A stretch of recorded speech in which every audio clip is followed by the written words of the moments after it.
So what's up guys, welcome back to another video. और आज की वीडियो में हम बात करेंगे IIMS सेट के केमिस्ट्री, जनरल एप्टीट्यूड और इंग्लिश के सिलेबस के बारे में। इससे पहले मैंने फिजिक्स और मैथमेटिक्स में एक डिटेल वीडियो बना रखा है, तो वो पहले देख लो, उसके बाद ये देखना।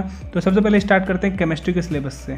तो गाइज ये मैंने लिख रखा है क्लास 11th और क्लास 12th के केमिस्ट्री का सिलेबस। तो इसमें कुछ चैप्टर ब्लैक में और कुछ चैप्टर रेड में लिख रखा है। तो मैं अभी बताऊँगा कि क्यों मैंने ऐसा किया हुआ है। ये देख लो, आपका 11th का चैप्टर यहाँ खत्म हुआ है, 12th का ये स्टार्ट होता है।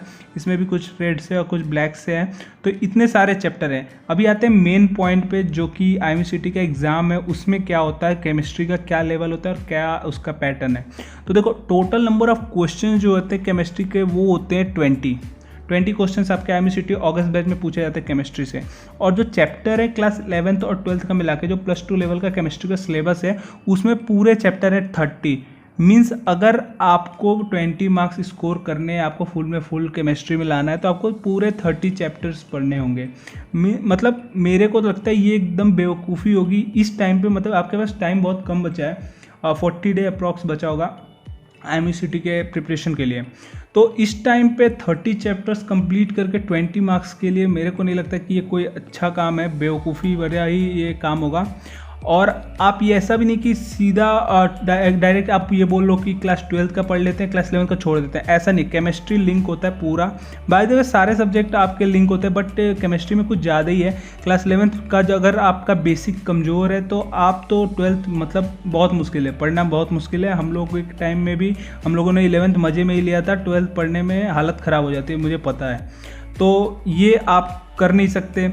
तो मुझे नहीं लगता कि आपको इस टाइम पे पूरा 30 चैप्टर्स पढ़ने चाहिए। उसमें आपको 20 नंबर्स ही मिलने वाले हैं। बाकी और सब्जेक्ट में 50-50 क्वेश्चंस हैं, और जनरल एप्टीट्यूड इंग्लिश में तो 40-40 क्वेश्चंस हैं। तो मेरे को लगता है कि आपको उन पे फोकस करना चाहिए। उसमें कम चैप्टर में आपके ज़्यादा से ज़्यादा मार्क्स मिलेंगे, उसमें ज़्यादा चांसेस है। तो ऐसा नहीं बोलो कि आप केमिस्ट्री को छोड़ ही दो। अगर आपका मन है, आपके पास टाइम है, बहुत लोग होते हैं जिनको पूरा अच्छे से फिजिक्स और मैथमेटिक्स आता है, और इंग्लिश और क्वांट्स भी आता है, और केमिस्ट्री के लिए उनके पास टाइम है, तो आप ये कर सकते हो। आपकी ऑप्शन है, ये आपके लिए। बट बहुत लोग हैं जिन्होंने अभी तक कुछ पढ़ा नहीं है, तो उनके लिए मैं बोलूँगा कि ये अब आपके लिए नहीं है। बट मैं इंपॉर्टेंट चैप्टर बता सकता हूँ कि मेरे टाइम पे क्या क्या इंपॉर्टेंट आया था, वो पढ़ लेना। 11th और 12th के दोनों के बताऊँगा, ताकि 20 में से अराउंड 10 से 15 क्वेश्चन तो आपके हो ही जाए, निकल जाए, आराम से निकल जाएंगे। वो एकदम बेसिक लेवल के ही होते हैं, उतना टफ भी नहीं होता है, निकल जाएंगे आपके। तो अभी चैप्टर्स पे आते हैं। क्लास 11th के चैप्टर्स की बात कर ले तो इसमें आपका जो सबसे पहला इंपॉर्टेंट चैप्टर है वो है आपका पीरियोडिक टेबल वाला चैप्टर, जिसमें आपको पीरियोडिक टेबल के बारे में बताया गया, कॉलम, पीरियड्स कितने, ये सब जो भी इन्फॉर्मेशन दे रखा है, जनरल इन्फॉर्मेशन से लेकर एक्सट्रीम लेवल तक जो भी इन्फॉर्मेशन दिया गया है, ये इंपॉर्टेंट चैप्टर है। ये आपका बेसिक भी पढ़ता है, और पूरा पीरियोडिक टेबल में जो अलग अलग ग्रुप बना हुआ है उन सब के बारे में भी थोड़ा थोड़ा इन्फॉर्मेशन है। तो ये आपका मतलब 12th का भी बेसिक यहाँ पे सेट हो रहा है, तो ये आपको पढ़ना ही पड़ेगा। उसके बाद आपका आता है chemical bonding and molecular structure. इससे आपके गिन के 2 तो क्वेश्चन आने ही हैं। ये बहुत ही अच्छा चैप्टर है। अगर ये आप नहीं पढ़ते हो तो आपको क्लास 12th में तो बहुत ज़्यादा दिक्कत होने वाली है, खास करके ऑर्गेनिक केमिस्ट्री में। तो ये चैप्टर तो आपको पढ़ना पड़ेगा, और अगर आप 12th का भी पढ़ने का प्लान बना रहे हो तो। इसके बाद आपका इंपॉर्टेंट चैप्टर है वो इक्विलिब्रियम, और ये मेरे टाइम पे तो 2 क्वेश्चन इससे आए हुए थे 2019 में, जब मैं सेंटर पे देने गया था। तो इससे भी चांसेस है मे बी 1 क्वेश्चन आ जाए, तो ये भी पढ़ लेना। इसके बाद आपका ऑर्गेनिक केमिस्ट्री। अगर आपका ऑर्गेनिक केमिस्ट्री फेवरेट सब्जेक्ट है, आपका मतलब फेवरेट सेक्शन है केमिस्ट्री का बोले तो आप पढ़ सकते हो। बट ऑर्गेनिक केमिस्ट्री में भी आपका अच्छा खासा टाइम चाहिए, कम से कम आपको 3 से 4 महीने चाहिए। 11th का ऑर्गेनिक केमिस्ट्री बेसिक का, और 12th का आपका जो लेवल है वो पूरा कंप्लीट करने में आपको 3 महीने कम से कम चाहिए, अगर अच्छे से आपको पढ़ना है तो। बाकी देखो, ये तो मैं अभी बताऊंगा आगे। जो आपका इनऑर्गेनिक वाला सेक्शन होता है, इनऑर्गेनिक का सेक्शन SPDF ब्लॉक, जो आपका 12th में भी मिलेगा। SPDF ब्लॉक आपका इसमें भी है, PDF ब्लॉक और कोऑर्डिनेशन कंपाउंड। ये आपका मन है, ये आपको पढ़ना है, पढ़ो। लेकिन क्वेश्चन आते हैं इससे, कम से कम आपको इनऑर्गेनिक केमिस्ट्री से 5 क्वेश्चन मिलेंगे। और ये सेक्शन भी बहुत बड़ा है, बहुत बड़े बड़े चैप्टर हैं। तो आपका मन है पढ़ना है तो पढ़ो। मैं तो मतलब रिकमेंड नहीं करूँगा, मेरे को खुद ये बिल्कुल पसंद नहीं है चैप्टर। तो अगर आपको पसंद है तो पढ़ लेना। बाकी ऑर्गेनिक केमिस्ट्री का बता दूँ तो ऑर्गेनिक केमिस्ट्री भी बहुत बड़ा है, बट आप हाइड्रोकार्बन वाला सेक्शन कर सकते हो। और ऑर्गेनिक केमिस्ट्री का बता दूं तो ऑर्गेनिक केमिस्ट्री में ये सारे हैं, इनसे आप बस इनके जो नेमिंग रिएक्शन होते हैं ना, नेमिंग रिएक्शन का एक लिस्ट होता है, वो मैं अगर मिल जाता है तो मैं नीचे कमेंट सेक्शन में पिन कर दूंगा या फिर डिस्क्रिप्शन बॉक्स में दे दूंगा, वो पूरा लिस्ट पढ़ लेना। उस लिस्ट में से मेरे टाइम पे तो नेमिंग रिएक्शन शायद मेरे को याद है तो 1 से 2 आ रखे थे नेमिंग रिएक्शन। तो अगर पूरा ऑर्गेनिक केमिस्ट्री में अगर आप नेमिंग रिएक्शन भी कर लेते हो तो मे भी क्वेश्चन एक आ जाए और आपका बन जाए, तो वो कर लेना। ऑर्गेनिक केमिस्ट्री में आपके पास टाइम भी कम है, जिसको पूरा पढ़ने का मन है वो तो पूरा ही पढ़ ले, उसके लिए मैं कुछ नहीं बोलूँगा। ये उनके लिए जो इसके पास टाइम कम है और उनकी प्रिपरेशन बहुत कम हो रखी है। और अगर 12th के और सब चैप्टर्स की बात कर ले तो आपका सॉलिड स्टेट से तो क्वेश्चन आना ही आना है। मेरे टाइम भी आया था जो ये FCC और ये BCC ऐसे कुछ करके निकालने वाला था फॉर्मूले से, तो वो आपका आता है। इलेक्ट्रोकेमिस्ट्री से क्वेश्चन आने ही आने हैं। और आपका केमिकल काइनेटिक्स से मेरे टाइम पे न्यूमेरिकल आया था, डिट्टो एकदम NCERT से उठा के इन लोगों ने दिया था, मेरे को अभी भी याद है, वो बहुत ही ईजी न्यूमेरिकल होता है, तो वो आया था केमिकल काइनेटिक्स से। बाकी मैंने इनऑर्गेनिक के बारे में बता रखा है कि सरफेस केमिस्ट्री रेड नहीं है, बट यार पढ़ लेना, तो ये इंपॉर्टेंट चैप्टर लगता है। बाकी ये मेटलर्जी ये सब मतलब पढ़ने की ज़रूरत नहीं है, काफ़ी वो है, टफ है, मेरे को टफ लगता है वैसे। और इसमें बेसिक में भी क्वेश्चन आ जाए कि वो रफ आयरन ऐसे कुछ करके होता है ना, वो कितने परसेंटेज स्टील एल्युमिनियम वाला होता है, तो मे भी आ जाए, तो वो अपने हिसाब से देख लेना। बाकी सरफेस केमिस्ट्री तुम पढ़ लेना। इसके बाद आपका ये ऑर्गेनिक का बता ही दिया। बाकी ये केमिस्ट्री इन एवरीडे लाइफ और ये जो आपका क्लास 11 का चैप्टर है इन्वायरमेंटल केमिस्ट्री, इससे आपको एक क्वेश्चन मिलने के चांसेस है। बेसिक जो आपका बेसिक लेवल का एक क्वेश्चन नहीं बन जाता, जैसे which is green house gas, इस टाइप के क्वेश्चन में भी 1-2 आपको मिल जाएंगे केमिस्ट्री में, इजी क्वेश्चन जो कि आप तुरंत आप ऐसे टिक कर सकते हो। तो ये है केमिस्ट्री का लेवल। और मैं बोलूँगा कि अगर इस टाइम पे आप सब कर रहे हो 30 के 30 चैप्टर, तो वो एक टाइम वेस्ट है। मैं बोलूँगा फिजिक्स, मैथमेटिक्स, क्वांट्स, इंग्लिश को मजबूत करो, क्योंकि उनका अकेले का 180 मार्क्स का है और ये सिर्फ 20 मार्क्स का है, और इसमें 30 चैप्टर्स हैं और वो छोटे नहीं है, बहुत बड़े होते हैं। थ्योरी रटते रटते दिमाग ख़राब हो जाता है, तो मैं तो बोलूँगा कि उन पे ही ध्यान दो। बाकी इनका प्रैक्टिस आप सैम्पल पेपर से कर सकते हो, वो मैं कुछ दिन में प्रोवाइड कर दूंगा, पूरा लिस्ट बना के दे रहा हूँ, तो आपको 6 से 7 सैम्पल पेपर मिल जाएंगे 50-50 क्वेश्चन वाले, तो वो वाला कर सकते हो। मॉक टेस्ट मैं ले ही रहा हूँ, तो 50 क्वेश्चन का एक मॉक टेस्ट ले रखा हूँ, और ऐसे ही करके आपको और मॉक टेस्ट मिल जाएंगे, तो वो भी प्रैक्टिस करने से मे भी क्वेश्चन उससे लड़ जाए और वो आपको मिल जाए क्वेश्चन, तो यहाँ से भी आपकी केमिस्ट्री का प्रैक्टिस हो जाएगा। तो बस केमिस्ट्री के बारे में बस इतना ही था। अब चलते हैं जनरल एप्टीट्यूड और उसके बाद इंग्लिश के सिलेबस पे।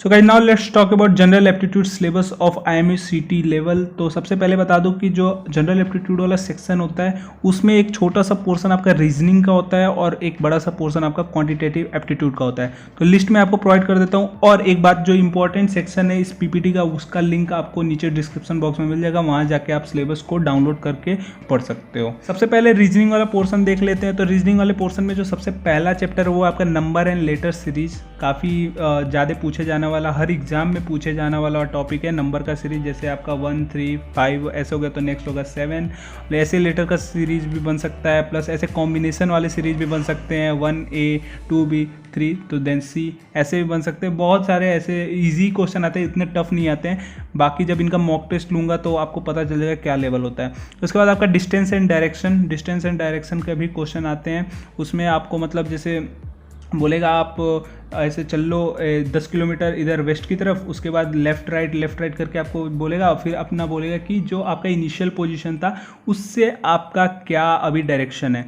तो आपको ये याद रखना है कि ये जो आपको नॉर्मल ऐसे बना लेना है कि ये आपका ऊपर नॉर्थ है, नीचे आपका साउथ है, और ये आपका वेस्ट है, ईस्ट है ये, और ये आपका वेस्ट है। ऐसे नॉर्मल बना लेना है। उसके बाद आपको ये क्वेश्चन बहुत ही इजीली से कर जाओगे। इसके बाद आपका आता है ह्यूमन रिलेशन या फिर ब्लड रिलेशन बोल लो, तो इसमें आपका बोलता है कि ए इसका ब्रदर है, सिस्टर, ऐसे करके आपके क्वेश्चन आते हैं। बहुत सारे एग्जाम में इसके क्वेश्चन आते हैं। इसमें भी 1-2 आपको क्वेश्चन मिल जाते हैं। मेरे टाइम पर तो इसमें से 2 क्वेश्चन या 3 क्वेश्चन आए थे, याद नहीं है, बट आते हैं क्वेश्चन। तो ये भी ईजी लेवल का होता है, उतना टफ नहीं होता। मेरे को तो ये क्वेश्चन बहुत ही ईजी लगता है। इसके बाद आपका 4th चैप्टर है वो है रैंक टेस्ट, और इसमें क्वेश्चन पूछ देता है कि जैसे कि लोग बैठे हुए हैं तो उसमें से एक लड़के को ये लोग सेलेक्ट करेंगे मिड में या फिर कहीं पे भी, तो बोलेंगे उसका लेफ्ट से 19th नंबर है और राइट से इतने नंबर है, तो पूरे टोटल नंबर ऑफ स्टूडेंट्स जो बैठे हैं वो कितने हो गए। तो इसका क्वेश्चन आपको स्क्रीन पे दिख रहा होगा, वैसे क्वेश्चन इसमें होते हैं। उसके बाद आपका आता है कोडिंग एंड डिकोडिंग। इसमें आपका लेटर दे रखा होता है, उससे बनता हुआ एक और आपका लेटर से वर्ड देता है,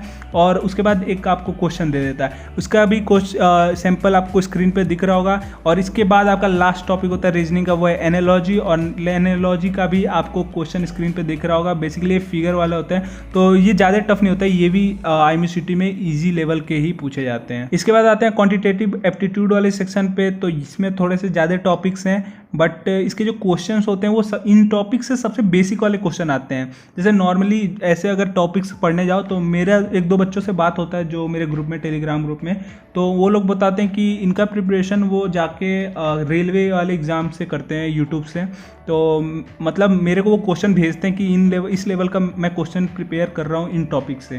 तो मेरे को तो वो बेवकूफ़ी लगती है, क्योंकि जो रेलवे का लेवल है, ये मैं रेलवे के लेवल का भी कर चुका हूँ, तो मुझे पता है रेलवे और बैंकिंग का लेवल क्या होता है। उसमें बहुत टफ होता है ये, उसमें टिप्स एंड ट्रिक्स अगर आपको नहीं आता है तो आप तो नहीं कर पाओगे। बट जो रेशियो एंड प्रोपोर्शन एयरफोर्स के वाई ग्रुप के बुक में दे रखा है, जो उसमें देखो 2 लेवल देते हैं। एयरफोर्स का बुक का सबसे अच्छा बात यही है आर्यंत वाले, कि उसमें लेवल आपका दिया होता है लेवल 1 लेवल 2। तो लेवल 1 वाले कर लो, आपका हो जाएगा CET का लेवल, और अगर मन है तो लेवल 2 वाला भी कर लो। मे भी कभी कभी अगर टफ क्वेश्चन आ जाता है तो आप वो भी टैकल कर जाओगे। तो देखो आपका इसमें जो टॉपिक है वो है रेशियो एंड प्रोपोर्शन। इसका तो क्वेश्चन आना ही आना है, 2 क्वेश्चन। एवरेज से क्वेश्चन आते हैं, LCM एंड HCF से भी आने के चांसेस हैं। प्रॉफिट एंड लॉस तो आना ही आना है, अच्छा खासा ये बड़ा टॉपिक है, तो इसको अच्छे से प्रिपेयर करना। स्पीड, टाइम एंड डिस्टेंस, ये आना ही आना है आपका क्वेश्चन, 2 क्वेश्चन। परसेंटेज पे आपका चैप्टर से क्वेश्चन आएगा ही आएगा, 3 क्वेश्चन तो लिख के रख लो। सिंप्लीफिकेशन ऑफ नंबर से मेरे को याद नहीं है कि मेरे टाइम आया था, बट इसमें वही आपका होता है A+B का होल स्क्वायर। तो इसमें भी आपका बहुत सारा फॉर्मूला है, तो अगर आपको मन है तो ये चैप्टर कर लेना, अगर नहीं मन है तो मत करना। और इसके बाद आपका है 15 फ्रैक्शन से आपके आएंगे ही आएंगे। और उसके बाद आपका area of triangle, square, rectangle, mensuration, ये आपका एरिया, पेरीमीटर, सरफेस एरिया, ये मेंसुरेशन वाला सेक्शन आपका आएगा ही आएगा। इसमें तो 3-4 क्वेश्चन तो रख लो।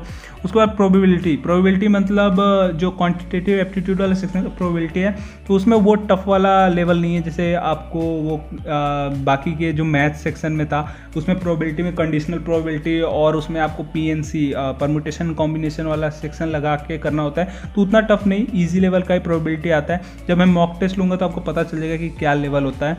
उसके बाद आपका सिंपल टिग्नोमेट्री का सबसे बेसिक वही आपके जो आइडेंटिटीज़ होते हैं, या फिर हाइट एंड डिस्टेंस वाले क्वेश्चन भी आ जाते हैं इसमें।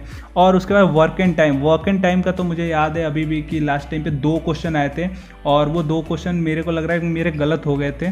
तो वो बाकी मैं अपना जो एक्सपीरियंस है वो नेक्स्ट वीडियो में बात करूँगा, जब मैं आपको बताऊँगा कि आपको IMCT का एग्ज़ाम को कैसे क्रैक करना है, कितने क्वेश्चन किस सेक्शन से स्टार्ट करना है। तो वो सब जब वो वाला वीडियो होगा तो उसमें मैं अपना एक्सपीरियंस बताऊंगा कि मैंने क्या क्या गलतियाँ की थी, क्या सही किया था। तो वो वाला वीडियो, ये वाला बात उस वीडियो के लिए रखते हैं।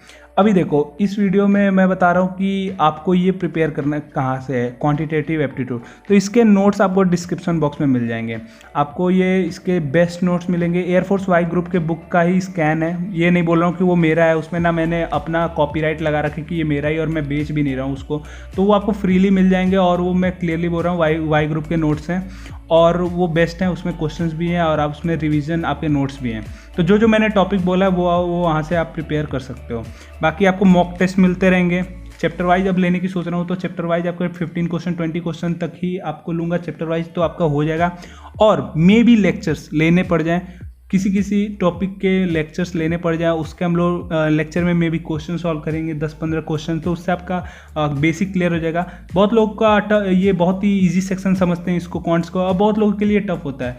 मेरे बहुत सारे दोस्त हैं जिन लोगों ने एंग्लो का भी क्लियर कर लिया, और जो इस बार 12th कर रहे हैं रिजल्ट का वेट कर रहे हैं, उन लोगों ने एंग्लो का क्लियर कर लिया, स्कोर पे क्लियर कर लिया, बट उनको क्वांट्स में थोड़ा सा दिक्कत होता है। तो समझ सकते हो किसी के लिए ईजी है, किसी के लिए टफ है, तो मे भी लेक्चर भी प्रोवाइड करना पड़ जाए। और मैं बोलूँगा ये ईजी सेक्शन है, तो इसमें यार अपना नंबर मत गवाओ। फिजिक्स, केमिस्ट्री, मैथमेटिक्स तो होता रहेगा, प्लस ये भी आपको 40 क्वेश्चन, आपको 40 मार्क्स का पोर्शन है, तो इसमें आपको 35 प्लस तो कम से कम स्कोर करना ही है, ताकि आपका रैंक अच्छा से अच्छा है। बाकी जो इस PPT का इंपॉर्टेंट जो पार्ट है सिलेबस वाला, उसका लिंक आपको डिस्क्रिप्शन बॉक्स में मिल जाएगा, वहाँ से जाके आप ये PPT का सिलेबस वाला पार्ट डाउनलोड कर सकते हो। तो guys now let's talk about IMCT English syllabus. और सबसे पहले बात कर लेते हैं इसके क्वेश्चंस के बारे में, और एक ये भी इंपॉर्टेंट सेक्शन है, स्कोरिंग सेक्शन है, तो मैं बताता हूँ कैसे, लास्ट तक वीडियो देखना। तो देखो सबसे पहले टाइप्स ऑफ क्वेश्चन के बारे में जान लेते हैं, कैसे कैसे क्वेश्चन पूछे जाते हैं। आपका सिनोनिम्स आता है, ये आएगा ही आएगा आपका। एंटोनिम्स आता है। अब सिनोनिम्स और एंटोनिम्स कैसे आ सकता है, एक तो आपका डायरेक्ट वर्ड दिया होता है और उसका ऑप्शन दे रखे होते हैं, तो वहाँ से आपको कोई टिक करना होता है, और या फिर एक आपको सेंटेंस दिया होगा, उसमें एक वर्ड अंडरलाइन होगा, उसका आपको सिनोनिम्स या एंटोनिम्स आपको बताना होता है। बाकी आपको एक वन वर्ड सब्स्टिट्यूशन मिल जाएगा। इसके भी 3 क्वेश्चन तो आने कन्फर्म है। वन वर्ड सब्स्टिट्यूशन मेरे को भी याद है लास्ट टाइम कि मेरे से क्या क्या पूछा गया था, और वो मेरे को 2 ही याद हैं। एक पूछा गया था कि what we call that child which is born after the death of his father, तो वो वाला एक क्वेश्चन था और उसका आंसर होगा पॉस्थमस। और एक और क्वेश्चन था कि उस पर्सन को क्या बोलेंगे जो एंटिक पीस जो कलेक्ट करता है, तो ये वाला क्वेश्चन था। और इसके बाद आपका ईडियम्स एंड फ्रेजेस के क्वेश्चन आ जाते हैं। ईडियम्स एंड फ्रेजेस का भी एक सेक्शन है। नॉर्मली जो हम लोग डेली न्यूज़पेपर में पढ़ते हैं उन्हीं पे ही ये पूछते हैं। जैसे एनडीए में ईडियम्स एंड फ्रेजेस होते हैं ना, जो नॉर्मली करंट में जो बड़े बड़े राइटर्स जो लिखते हैं तो उसमें वो यूज़ करते हैं, तो वहीं से पूछते हैं। बाकी इसका एक सेक्शन है, उसका भी मैं बताऊँगा, नोट्स आपको कहाँ से मिलेगा। और स्पेलिंग टेस्ट पे भी पूछते हैं। स्पेलिंग टेस्ट में आपका बहुत 4 ऑप्शन दिया रहेगा, उसमें क्वेश्चन होगा टिक द करेक्ट स्पेलिंग, और आपको चारों ऑप्शन होगा और एक ही वर्ड होगा, उसका अलग अलग स्पेलिंग में लिखा होगा, तो जो उसका करेक्ट स्पेलिंग होगा वो आपको टिक करना होता है। तो ये आपके एक पार्ट हो गए जिसमें क्वेश्चन में डायरेक्ट ऐसे पूछे जाते हैं। इसके बाद आपका आता है ओमिशन वाला सेक्शन। उसमें भी आपको एक पूरा सेंटेंस दिया होगा, उसमें एक वर्ड होगा, उस वर्ड पे अंडरलाइन होगा, अब उसका मिलता जुलता अच्छा एक वर्ड, उसके लिए उससे अच्छा वर्ड वहाँ पे आपको भरना होगा उस 4 ऑप्शन से, तो उसको टिक करना होता है। और उसके बाद आपका आता है फिल इन द ब्लैंक्स वाला section. Fill in the blanks वाला सेक्शन ऐसे बोल देने से मतलब एक छोटा सा सेक्शन लगता है कि फिल इन द ब्लैंक्स, चलो फिल इन द ब्लैंक्स भी भरना है, तो अभी इसके बारे में थोड़ा सा डिटेल में बात करेंगे। इसके बाद आपका आता है वॉइस वाला सेक्शन। तो वॉइस वाले सेक्शन में आपका एक्टिव टू पैसिव या फिर पैसिव से एक्टिव, आपको पूरा एक सेंटेंस दिया होगा एक्टिव में, उसके 4 ऐसे पैसिव वॉइस बने होंगे, तो उसमें से कोई जो सही होगा उस पर आपको टिक करना है। बाकी मैं देखता हूँ कि वॉइस पे एक मेरा लेक्चर या फिर टेंस पे एक लेक्चर मेरा आ सकता है। दोनों में से अच्छे खासे आपके 4 क्वेश्चन तो कवर हो ही जाएंगे, 4 से 5 क्वेश्चन आपके फ्री के कवर हो जाएंगे, तो वो लेक्चर आ सकता है मे बी जल्दी ही। उसके बाद फिलअप्स वाला सेक्शन का बात कर ले। फिलअप्स वाला बोलने को ईजी होता है, लेकिन उसका जो सेक्शन है तैयारी करने वाला फिलअप्स भरने के लिए वो बड़ा है। तो फिलअप्स में कैसे कैसे क्वेश्चन आ सकते हैं। आपका जो टेंस वाला सेक्शन है, टेंस वाले सेक्शन में आपको पता है कि हर टेंस के लिए एक अपना ऑक्सिलरी वर्ब है, और किसी में आईएनजी लगता है, किसी में एस और एस लगता है, तो उसको जानना होता है कि आपको ये यहाँ पे ही भरना है। तो टेंस में फिलअप्स में ऐसे ही क्वेश्चन आते हैं, आपका ऑक्सिलरी वर्ब चेंज कर देता है, आपको एस और एस वाला सेक्शन वो ब्लैंक छोड़ेगा, वहाँ पे आपको देखना होता है। इसके बाकी आपको क्वेश्चन स्क्रीन पे दिख रहा हो कैसे क्वेश्चन पूछे जाते हैं। इसके बाद आर्टिकल से आपको 3 से 4 क्वेश्चन तो लिख के दे दो, मिल जाएगा। आर्टिकल से फिलअप्स के क्वेश्चन सबसे ज़्यादा आते हैं। इसके बाद आपका एक टॉपिक आता है सब्जेक्ट वर्ब एग्रीमेंट। इसका भी क्वेश्चन का सैंपल आपको स्क्रीन पे दिख रहा होगा। इसमें बेसिकली ये होता है कि आपको नाउन्स पढ़ने होते हैं, प्रोनाउंस पढ़ने होते हैं। जैसे कि आई के साथ एम लगता है, ये सब्जेक्ट वर्ब का एग्रीमेंट है। आई है, उसके साथ एम लगेगा, ये आई आपका सब्जेक्ट है, वर्ब आपका एम है, उसका आपका वो एग्रीमेंट है कि ये वही लगेगा। यू के साथ आर लगेगा, ही के साथ इज लगेगा, ये सब्जेक्ट वर्ब एग्रीमेंट है। ऐसे ही आपके बहुत सारे वर्ब होते हैं, हैज़, हैव, ये हैड, ये सब कब लगेगा, इसको कहते हैं आपका सब्जेक्ट वर्ब एग्रीमेंट। तो सारे टॉपिक्स, फिलअप्स के सारे टॉपिक्स का मैं अलग अलग मॉक टेस्ट लूँगा, ताकि आपको ईजिली से अच्छे खासे क्वेश्चन भी मिल जाए और आपका अच्छा खासा ये प्रिपेयर भी हो जाए बस मॉक टेस्ट से। इसके बाद आपका सेक्शन आता है पार्ट्स ऑफ स्पीच। आपको पता है पार्ट्स ऑफ स्पीच बड़ा है, नाउन से लेकर पूरा कंजंक्शन तक। तो आपको नाउन एंड प्रोनाउन इसलिए पढ़ना पड़ेगा क्योंकि उसमें बहुत सारे ऐसे कोई वर्ड हैं जिन पे आपको इज लगाना है या आर लगाना है, तो वो सब्जेक्ट वर्ब एग्रीमेंट बेसिकली बोल दो, तो उसमें हेल्प करेगा आपको नाउन अगर प्रोनाउन पढ़ रहे हो। बाकी ये टॉपिक बड़ा है, बस इसमें जो मेन मैं बता देता हूँ कि आप इसमें एडजेक्टिव पढ़ लेना और एडवर्ब पढ़ लेना और प्रीपोजिशन पढ़ लेना, ये 3 तो आप पढ़ ही लेना।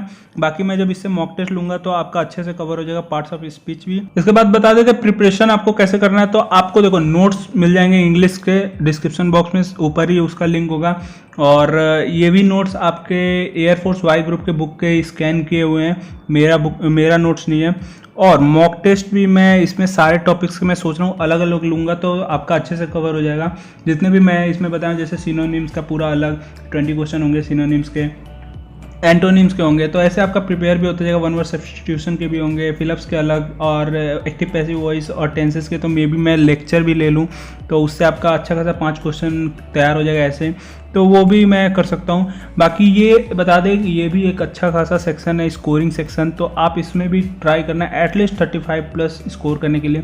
जिन लोगों ने एनडीए तक की पढ़ाई पढ़ी होगी वो तो इजीली 40 आउट ऑफ 40 करने वाले हैं। That's it for this video. और जो सिलेबस वाला जो मेरा सीरीज था वो खत्म होता हुआ पूरा आपको physics, chemistry, mathematics, general aptitude, English सारे मैंने सिलेबस बता दिए हैं।